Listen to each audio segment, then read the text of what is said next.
with very little effort. Nowadays he knows he needs a little bit of luck, and the pressure is on when he comes in to shoot. It's not gone his way so far this season, but there's nothing to say that it won't be his day today.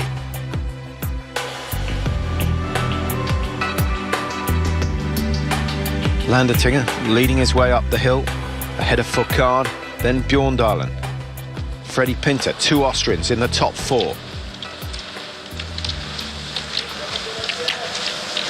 Now the margin between the front and the back, although pretty limited. What are we going to be looking at? Something like 15 seconds all the way back there to Simon Eder? I think it will be. By the time they spin their way back to the range, the last athlete will certainly be over 10 seconds behind while he sets up into position.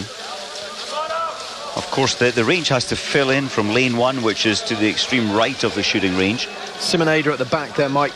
He's the one who had the broken pole, but aside from that, he hasn't looked himself so far this year. He's still shooting pretty fast, but his skiing looks to be 5 or 6% below what he achieved last year. Well, great colour and great turnout. Nice to see. 2 good races today. The women's mass start coming up later on this afternoon, 1500 CET.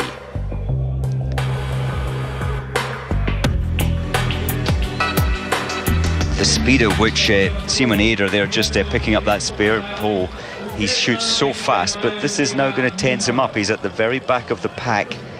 He'll still will probably have the fastest shooting time, but not a chance to go out in first place now. What about the fog, Patrick?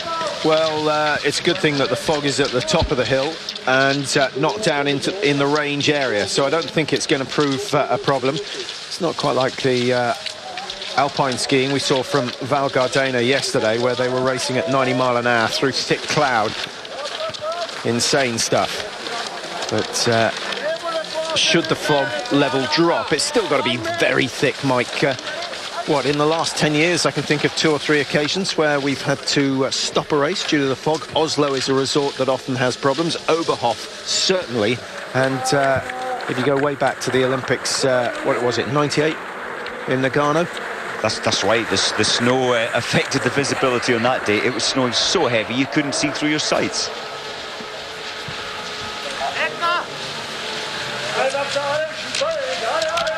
Well, Oleaina Bjorndalen, the pace, I think this plays into his hand. He doesn't have the fastest last 3-kilometer pacing, so he's trying to tire. He knows he's about 4th or 5th fastest ski time the last couple of days. He really is on form.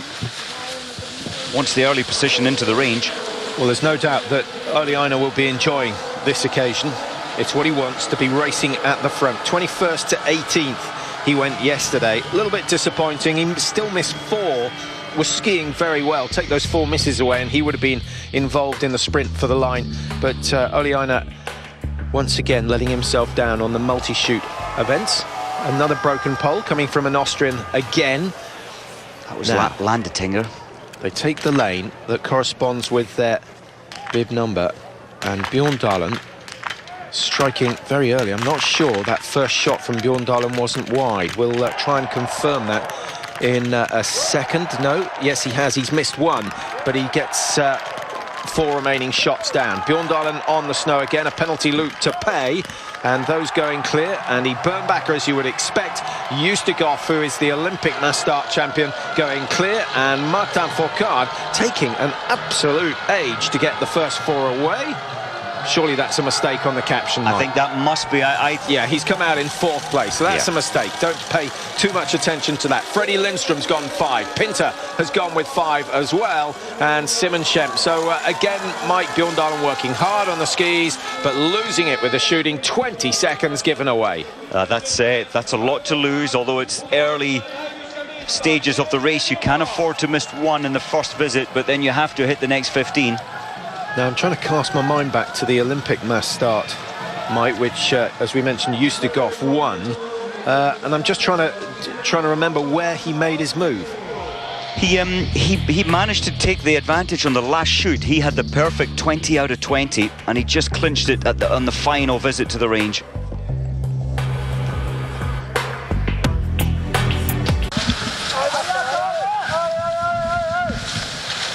Well, Well, this is the leading group in the men's mass start. 1 shoot completed and 3 Russians up in the top 6, and they've got another one in this leading group as well. So they've all come through that first shoot unscathed. Number 13, that is Dominik Landertinger, who started well. He went from 53rd to 27th yesterday in the pursuit, so he's obviously feeling pretty good.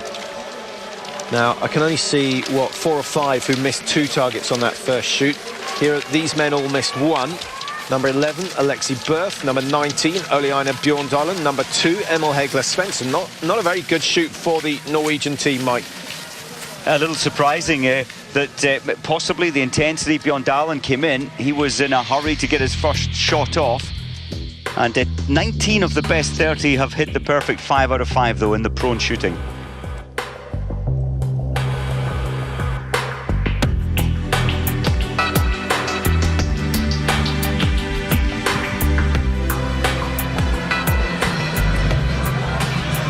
Well, there are the standings after the first shoot. It's not so much about the men that are in that leading group, it's about the big names that aren't in the big group. And that, of course, includes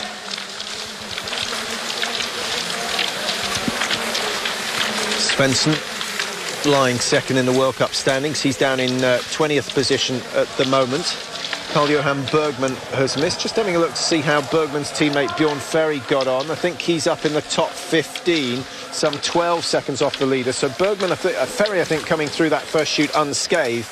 And he could be a man to watch out for today. It hasn't been a good start to a season at all, but he's got the mentality. He likes, he's a bit of a showman. He loves the head-to-head, and he always seems to raise his game, as he did yesterday in the pursuit.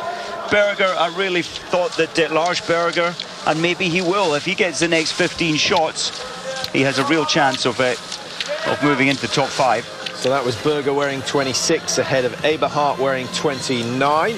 And I tell you who also needs a good race is Jean-Philippe Legelec, who had such a good start to the season, Mike, but he finished 83rd in the sprint event on Thursday. And he really needs a good result today because he didn't get to race in the pursuit, so he needs a good result to get his season back on track.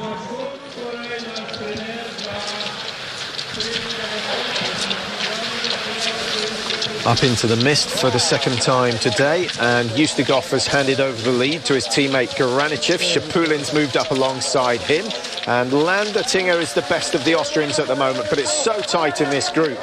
And not only are they travelling together, Mike, they're travelling a little slower than the group who missed the target, so we could have another 22, 23 athletes coming into the range on the second shoot at the same time. That's what I love about this race, Patrick. You've hit 5 out of 5. You're feeling you want to keep your control in the race. Those who have missed 1 target are desperate to hold back the lead group, so they are pushing their intensity, and you could say lowering their chances of getting all 5 the next time in. 2 Austrians in the lead pack. I don't think we can forget about Friedrich Pinter. He's just been shooting so well, and his ski speed is definitely top 10 each race he's achieved this season. Yeah, he just missed out on a top 20 yesterday, but he did start number 46. He had one of the best gains of the day, but the man who did best of all was Dmitry Malishko, who must be in that leading group because we've got 4 Russians up there. Incidentally, 11 nations represented in this race today. 4 Russians, 4 Norwegians. We've got 5 Germans, 3 French and 3 Swedes. But Austria, the Czech Republic, Bulgaria, Canada, Slovenia, USA all have interest in this event. So, Anton Shapulin, former junior world champion, has certainly made the transition to senior level competition. Unbelievably, Patrick, Shapulin in the sprint race only hit 2 out of 10 and finished 81st, so didn't start in yesterday's, so at least physically he should be more recovered than the rest. Well, I think it's fair to say that he didn't get very good wind conditions. Good shooting from Ustigov. He's rattling through the targets, clears the 5 first, along with Dominik Landertinger. Lesser of Germany has gone clear, and the cheers are for Jakov Fak, who's cleared 5 with 5. So the host nation have a lot of interest in this one. Now, what is the margin going to be between the top 10? Who is on the penalty loop from that leading group? Dmitry Malishko, surprisingly, has missed one, so he's turned right instead of left. Tim Burke of USA stays clean and keeps himself in the top 10. Legelik in 9th position. Good run from the Canadian. That's a really good improvement on his sprint performance the other day, where he missed 4 out of the 10. This is a real test, this race. Remo Krug there, the German, who is the Austrian coach. He's got to be happy with that performance. Landetinga 0-0. Now, this is the easiest conditions we've seen so far this season, Mike. There's next to no wind to speak of. They get a nice long run into the range. So really, at this level, there's no excuse for missing a prone target. There shouldn't be, but when you see these are the best in the world, only 10 of the best have managed to get the perfect 10 out of 10, and then it becomes more difficult when we get to the stand shooting.